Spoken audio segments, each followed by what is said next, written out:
Good morning all dear friends, if you are new to this channel then subscribe and press the bell icon. इस video में लेके आए हैं CTET से संबंधित ईवीएस से क्वेश्चन है सर, और ये कहाँ से पूछे जाते हैं? एनसीईआरटी क्लास 5, 4, 3 से क्वेश्चन को पूछे जाते हैं। आइए क्लास शुरू करते हैं।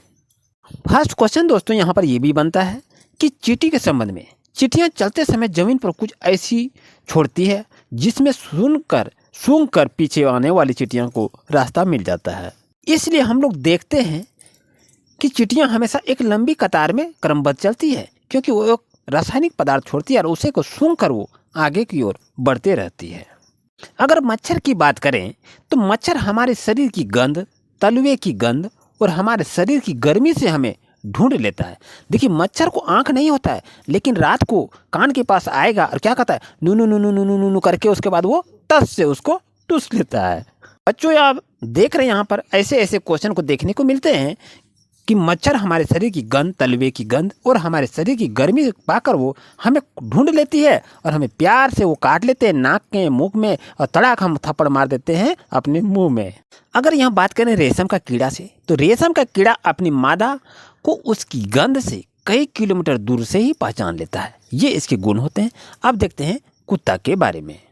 अब कुत्ता के बारे में देखें तो इसके क्या चलचित्र इसमें दिखाई देता है। तो कुत्ता चलते समय रास्ते पर मल मूत्र का त्याग करता है, जिससे उसे रास्ते को पहचानने में आसानी मिलती है। और जब उसी इलाके में कोई दूसरा कुत्ता जब आ जाता है, उस कुत्ता को गंध को सूंघता है, उसके लेटरिन को सूंघता है और सुनने के बाद क्या करता है, बू बू बू करने लगता है। यानी कुत्ते जो है दूसरे की लेटरिन को सूंघकर, दूसरे कुत्ता को लेटरिन की गंध को सूंघकर वो आपस में भौंकने लगते हैं और उसे पता चल जाता है कि मेरे इलाके में कोई दूसरा अजनबी कुत्ता प्रवेश कर गया था। अब यहाँ बात करें तो आपके पास दिखाई दे रहा है कि पक्षियों के आँख उनके सिरे के दोनों तरफ होती है, इसलिए पक्षी एक समय में दो अलग अलग चीज़ों पर नज़र डाल सकता है। ज़्यादातर पक्षी की आंखें पुतली नहीं घूम पाती है, इसलिए वह अपनी गर्दन घुमाकर आसपास के चीज़ों को देखता है। ये इसका रीजन होता है। ऐसे ही रीजन को अधिकतर सीटेट एग्जाम में पूछा जाता है। अब यहाँ से बात करें तो चील, बाज और गीद। यहाँ पर देखिए गीद लिखा गया, गीत नहीं होगा, यहाँ होगा गीद। ठीक है, यहाँ क्या होगा, गीद। चील, बाज और गीद जैसे हम पक्षी हमसे क्या 4 गुना ज़्यादा देख लेते हैं। ये इसमें भी रीजन होता है, इसे भी आप याद रखिएगा। रात में जागने वाले जानवर को हर चीज़ को कैसा नज़र आता है, सफ़ेद और काले रंग को ही वो पहचान पाते हैं और वही रंग को उसको दिखाई देता है। इसे याद रखिएगा, क्योंकि ये सीटेट एग्जाम में ये क्वेश्चन बार बार रिपीट किया जा रहा है। यानी रात में जगने वाले जानवर वो किस रंग की देखते हैं, तो वो सफ़ेद और काले रंग को हर एक चीज़ को वो देखते हैं। सांप के पास बाड़ी कान नहीं होता है, वह जमीन पर हुई कंपन को सुन सकता है। यानी सांप को सुनाई नहीं पड़ता है, कान नहीं होते हैं, लेकिन वो सुनते हैं किससे, जमीन की कंपन से सुनते हैं। मछलियाँ खतरे की चेतावनी एक दूसरे को बिजली तरंगे से देती है, इसे आप याद रखिएगा। स्लोथ को बारे में अगर जाने तो स्लोथ एक भालू के जैसा दिखते हैं। यह दिन में लगभग 17 घंटे पेड़ों से, यानी पेड़ लिखा गया यहाँ, पेड़ों से लटके रहते हैं और उसका मुंडी क्या नीचे मस्ती करके वो नीचे रहता है। और यह जिस पेड़ पर रहते हैं उसी के पत्ते खाकर पलते हैं।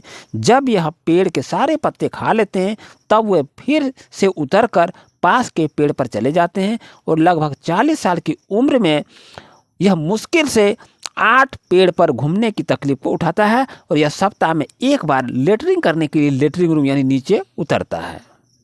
यानी स्लोथ की यह विशेषता है कि यह सप्ताह में एक बार सोच के लिए पेड़ से नीचे उतरते हैं और ये पूरे जीवन में 40 साल की उम्र में ये क्या करते हैं, 8 पेड़ पर ही घूमते हैं और उसका जीवन वहीं से खत्म हो जाता है। बाघ से देखे क्वेश्चन ये भी आता है। बाघ अंधेरे में हमसे 6 गुना बेहतर देख लेता है। बाघ की मूंछें हवा में हुई कंपन को भाप लेती है और उससे शिकार की बिल्कुल सही स्थिति का पता चल जाता है कि इससे इन्हें अंधेरों में रास्ता ढूंढने में भी मदद मिलता है। ये भी क्वेश्चन को पूछा हुआ है। बाघ का गर्जना लगभग 3 किलोमीटर दूर तक सुना जा सकता है और बाघ हवा से पत्तों के हिलने और शिकार से झाड़ियों के हिलने से हुई आवाज़ में अंतर को भांप लेता है। ये भी पॉइंट को आप याद रखिएगा। बाघ के दोनों कान बाहर की आवाज़ पहचानने के लिए अलग अलग दिशाओं में उसे ज़्यादा घुमा लेते हैं।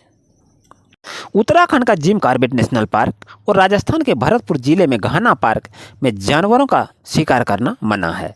बीन, तुम्बा, खंजरी और ढोल, इन चारों में से ढोल के अलावा बाकी 3 हैं और वाद्य यंत्र सूखी लौकी से बनाए जाते हैं। इसे आप याद रखिएगा। सांप से बात करें तो हमारे देश में पाए जाने वाले 4 प्रकार के सांप होते हैं और ये सांप क्या होते हैं, जहरीले होते हैं। यह सांप कौन कौन है, नाग, करेत, दुबई और अफाई, ये 4 प्रकार के सांप पाए जाते हैं। सीरम एक दवा है जो सांप काटे हुए व्यक्ति को दिया जाता है और सीरम सांप के जहर से ही बनाया जाता है और यह सभी सरकारी स्वास्थ्य केंद्र में मुफ्त में उपलब्ध रहता है। सरकार ने कानून बनाया है कि कोई नए जंगली जानवरों को पकड़ सकता है, ना ही उसे पास रख सकता है, ना उसे मार सकता है। अब शिकारी पौधे निफेंथनिस क्या होता है। निफेंथनिस एक ऐसा पौधा है जो चूहा, मेढक, कीड़े मकोड़े और छोटे जीवों का शिकार करती है। निफेंथनिस नामक शिकारी पौधे ऑस्ट्रेलिया, इंडोनेशिया और भारत के मेघालय राज्य में पाया जाता है और इस पौधे का आकार लंबे घर जैसा होता है जिसके ऊपर पत्ती का ढक्कन लगा होता है और घड़े से दिखता है और इससे खुशबू निकलती है और जिससे वजह से वो कीड़े पौधे के अंदर पहुंच जाते हैं और वो उसे फंसा लेते हैं। अगर यहाँ बात करें कि हमारे देश में सब्जियां कहाँ से आई, तो मिर्ची हमारे देश में दक्षिण अमेरिका से आई है जिसे पुर्तगाल देश के व्यापारी ने लाए थे। इसे आप याद रखिएगा क्योंकि ये काफ़ी महत्वपूर्ण क्वेश्चन है और टॉपिक है। भिंडी हमारे देश में कहाँ से आई, अफ्रीका से आई था, इसे भी आप याद रखिएगा। गोभी तथा मटर हमारे देश में यूरोप से आई है और सोयाबीन हमारे देश में चीन से आई है, इसे आप अच्छी तरह से याद रखिएगा। अब आते हैं अलबरूनी। अलबरूनी से भी क्वेश्चन पूछा गया है और ये काफ़ी महत्वपूर्ण है। 1000 से भी ज़्यादा साल पहले एक यात्री भारत आए थे जिनका नाम था अलबरूनी और अलबरूनी उज्बेकिस्तान देश से भारत आया था और ये क्वेश्चन आपके सीटेट एग्जाम में 19 तारीख के एग्जाम में ये क्वेश्चन पूछा हुआ था, इसे आप याद रखिएगा, ये बार बार रिपीट किया जा रहा है। अब यहाँ बात करें तो राजस्थान में जैसलमेर के अलावा बहुत से ऐसे इलाके हैं जहाँ साल में बहुत ही कम दिन बारिश होते हैं। अगर यहाँ बात करें हम मृत सागर का, तो मृत सागर दुनिया का सबसे नमकीन सागर है। यह सागर इतना नमकीन है कि लगभग 1 लीटर पानी में 300 ग्राम नमक प्राप्त होता है और सबसे मज़े की बात तो यहाँ है कि मृत सागर में हम ऐसे तैर सकते हैं जैसे आराम से लेटे हुए हैं, इसमें ऐसी ही कल्पना की जाती है। और दांडी यात्रा क्या है, यह दांडी यात्रा कब हुई है? अंग्रेजों के द्वारा आम लोगों के नमक बनाने पर रोक लगाने पर महात्मा गांधी के नेतृत्व में लोगों ने एक साथ मिलकर अहमदाबाद से दांडी के समुद्र तट की यात्रा की है, जो कि दांडी यात्रा के नाम से जाना जाता है। दांडी यात्रा कब शुरू किया गया था? दांडी यात्रा आप देख रहे हैं 1930 में शुरू हुआ था, इसे आप याद रखिएगा। आइए अब थोड़ा देखते हैं मलेरिया क्या है।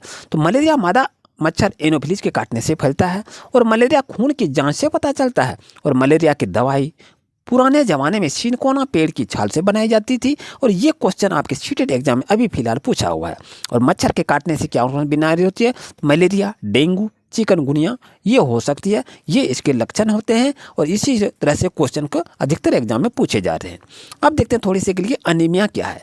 खून में हीमोग्लोबिन या आयरन की कमी होने से अनीमिया नामक रोग हो जाता है।